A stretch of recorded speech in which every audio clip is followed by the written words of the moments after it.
I will present this paper called POS, Practical Off-Chain Smart Contract Execution, which is a joint work with Tommaso, Patrick, David, Benjamin, Sebastian, and Ahmad. Some of them are also present here.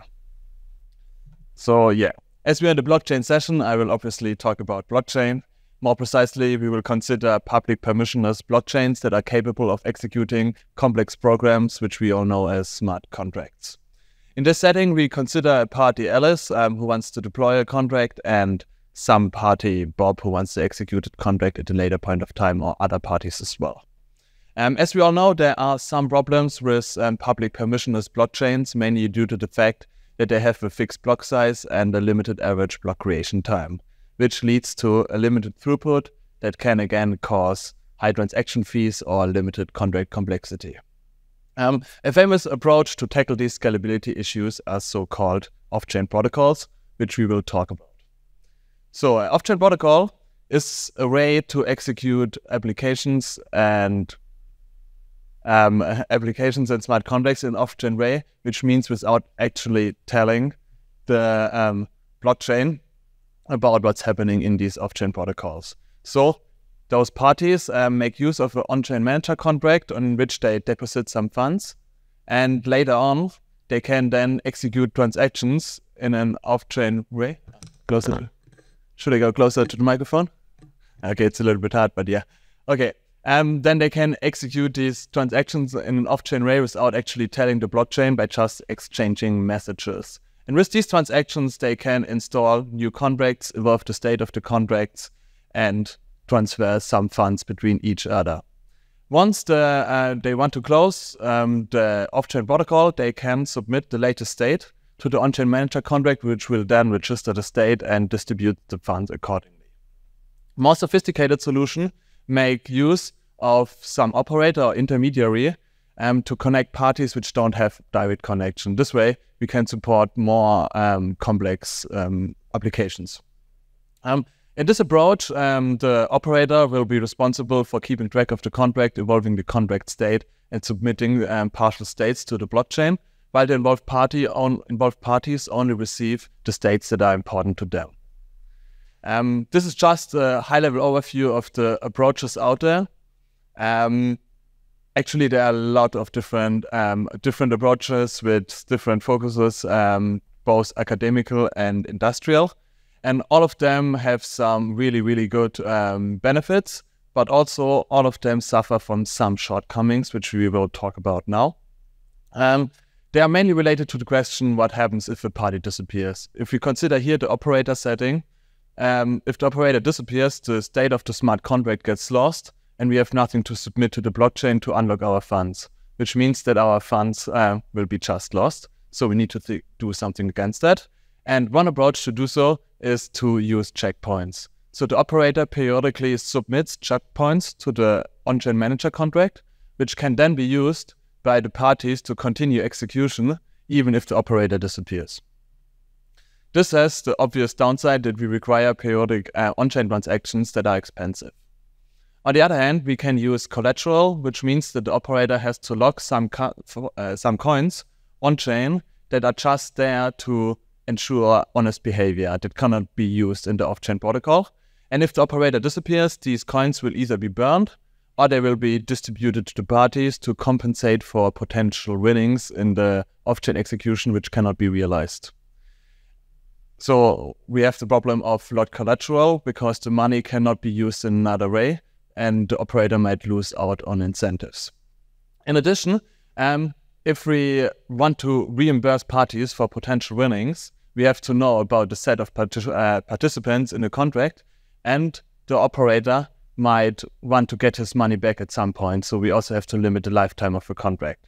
So we have the additional problems that there might be a fixed set of participants in this off-chain execution or a limited lifetime of the applications. Finally, there's another problem, and that is that contract state is normally unprotected. So the involved parties need to keep track about what is happening in this off-chain protocol, either the parties themselves or the operator, but either way, some party knows everything about those applications, which again limits the applications to those without a private state. So to sum it up, All known solutions suffer from at least one of the following 5. They either require a lot collateral or periodic on-chain transactions.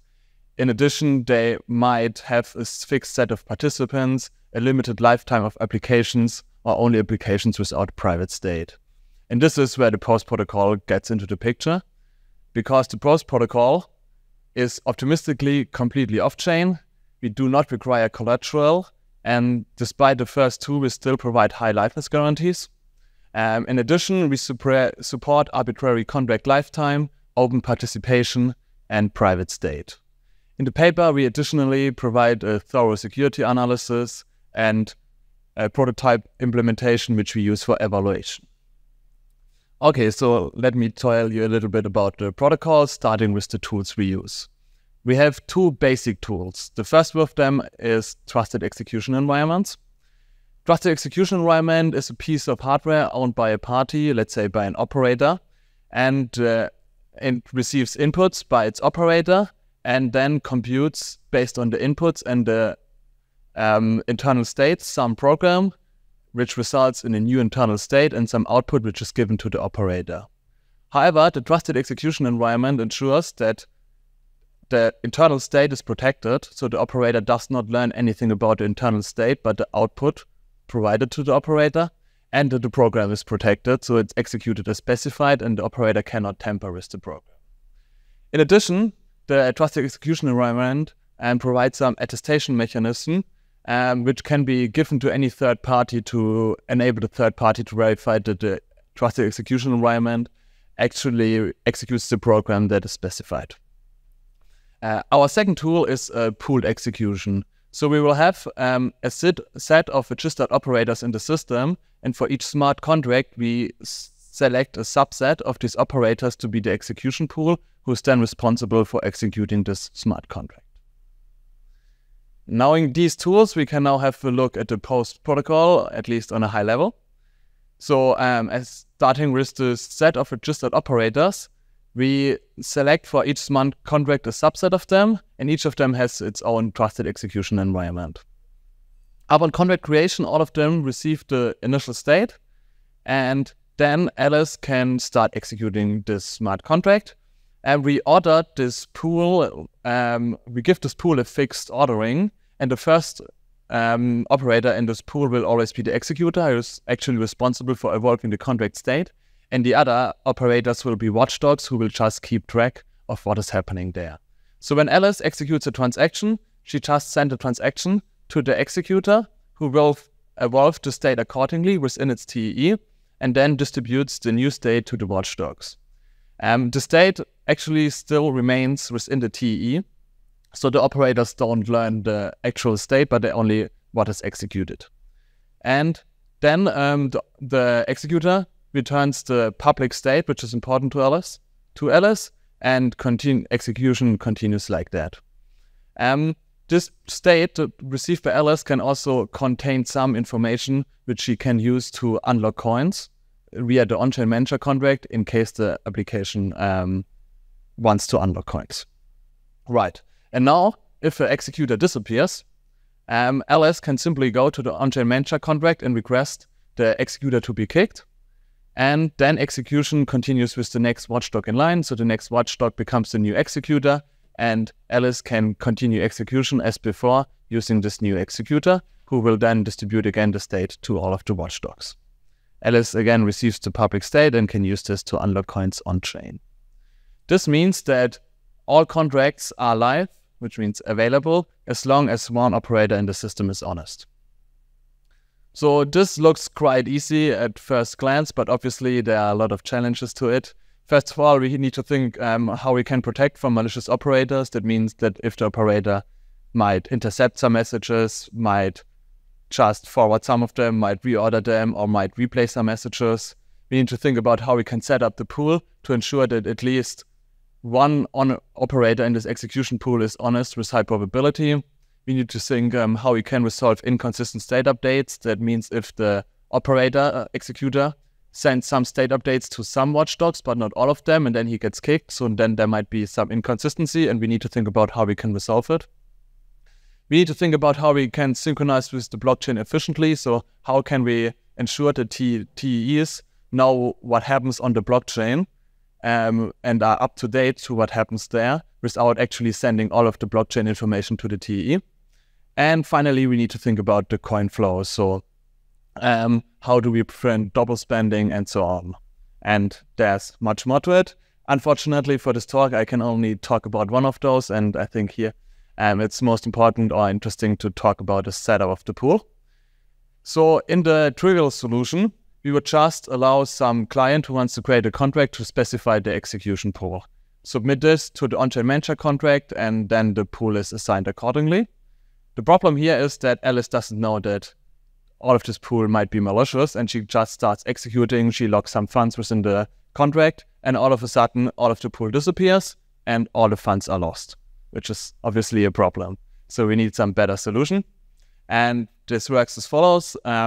Instead of specifying the whole execution pool, the party that wants to create a smart contract will just specify a single operator, which we call the creator.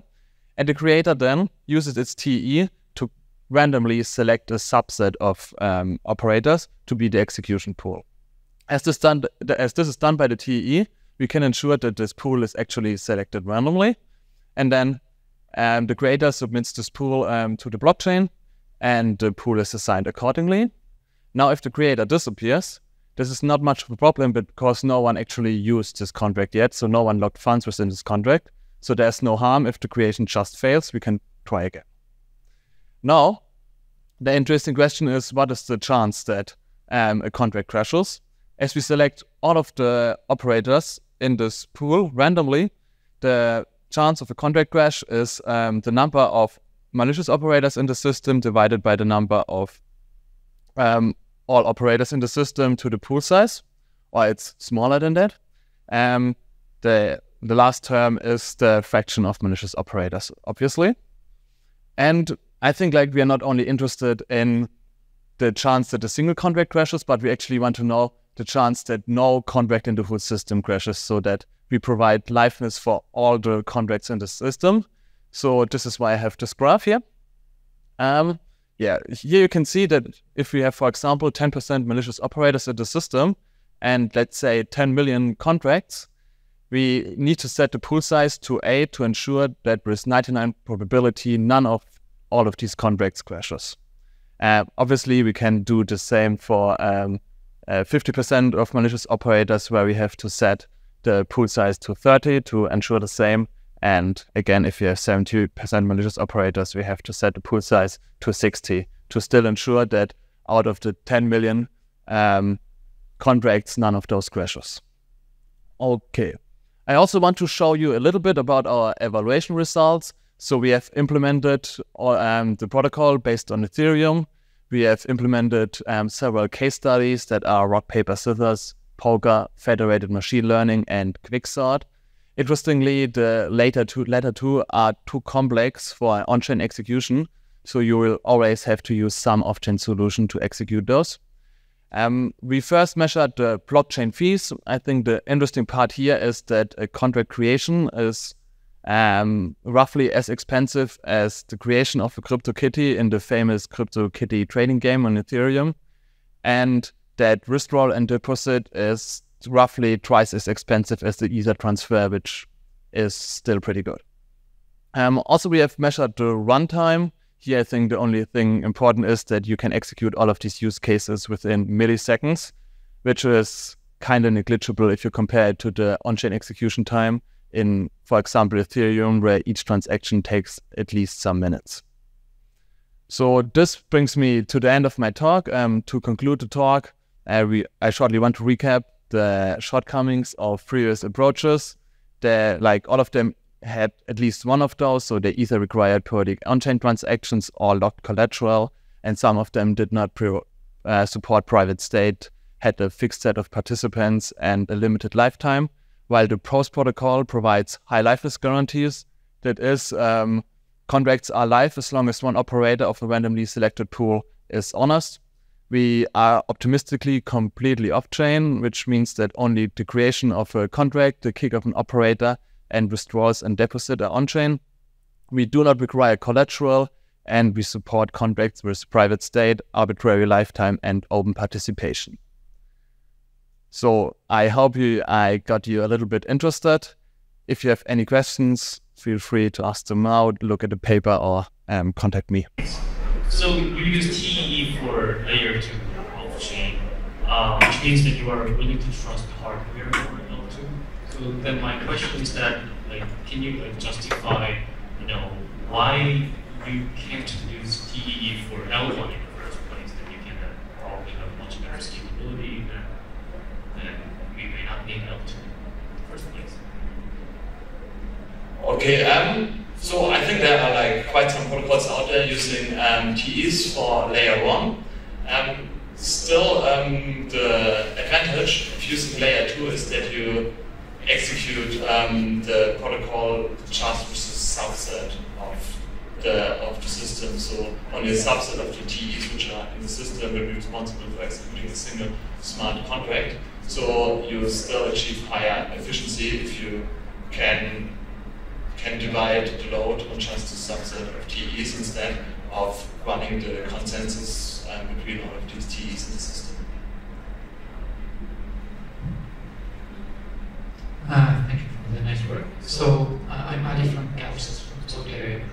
So I wonder how often you interact with the pool, actually, because the whole point of off-chain is to do stuff off-chain. So maybe I missed this part. So how often you interact or you need to resolve this? So the execution pool is just a subset out of all the registered operators. I've presented some example sizes, and you will have to interact with this subset for each smart contract execution. But it's just maybe somewhere between 10 or more TEs which you need to contact per execution instead of the whole system.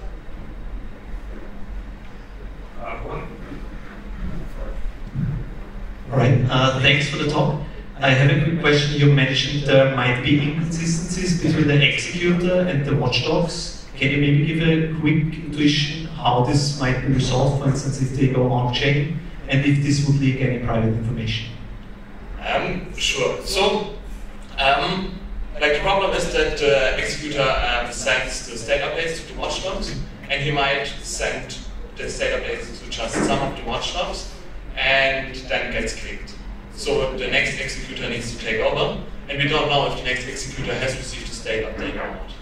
So we basically have, once the next execution starts, so we accept that there's inconsistency while no one continued executing, but once the next execution starts, the new watchdog distributes his new state to the, or the new executor distributes his state to the watchdogs. Any other questions? All right, let's thank you. Okay, one last question. Yes, I have a quick question. So in general, you said that you ensure that the trusted execution requirement ensures randomness of the subset selection. For that, do you think that random attacks or some sort of adaptive adversary would be, how would you handle it? Could you repeat the last part, sorry? So you could actually do some sort of a randomness grinding, you would you would predict the state of you're using a pseudo random generator, right? Even inside a trusted execution environment, you can use that multiple times and you can get a favorable committee which you would have, which is uninterrupted, or alternatively you can think of it as an adaptive adversary, in which after you've chosen the subset of committee members, then you choose to corrupt them to something. So. Okay, thanks. Good question. So if you consider adaptive adversaries, so far we considered static corruption. I think if we consider adaptive adversaries, we would have to think about how fast they go. They are able to corrupt new operators, and then need to think about replacement mechanisms so that after some period we have to replace operators in the pool to ensure that we stay the address we cannot corrupt as fast as we replace operators. Thanks, David. I think take your time.